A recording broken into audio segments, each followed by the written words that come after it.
process, we decided that for the 3 areas of evaluation, which is process, impact, and outcome, we needed to do a more informative approach, meaning that throughout the process of our intervention, we chose to do different tests and surveys to keep a track and keep a monitor of what we were abreast about.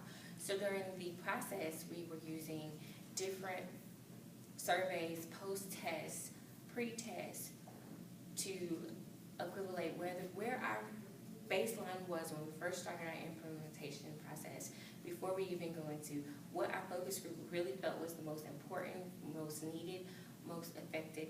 Then we decided to do another test throughout the testing each week as each education session went on, to test and make sure the retention of the information that the participants understood and felt the need was met for them individually as well as for the general population.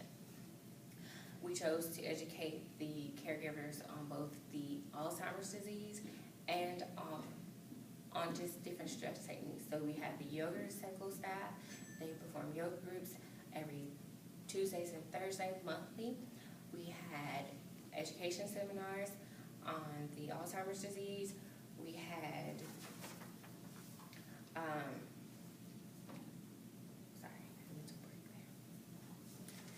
we had the education class, we had counseling, and we had support groups.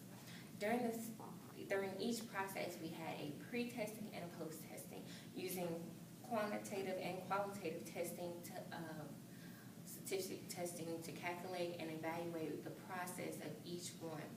During the impact, we also used the immediate end of our implementation. We chose to do a post-test and a post-evaluation and a post-questionnaire, both sent through the mail, email, and in person during primary care visits through the geriatric department.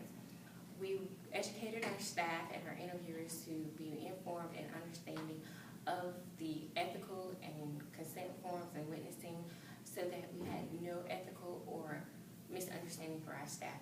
This also was used as a contact base to make sure that our participants were still interested in being a part of our post follow-up and our outcome evaluation, where we asked participants to participate in a survey for the 6-month program, 3-month interviews, where a 6-month, a 6-month, a 3-month, a 6-month, and a 9-month, every time they were asked to fill out a survey on their experience, if they felt that the program was still beneficial, if it provided a lasting impact on their life.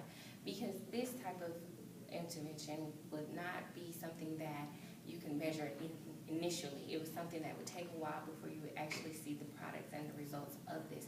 So therefore, the best thing that we could do was doing long-term questionnaires and surveys via email, in person during primary care visits, and in the mail posters, and we returned back with self-stamped envelopes.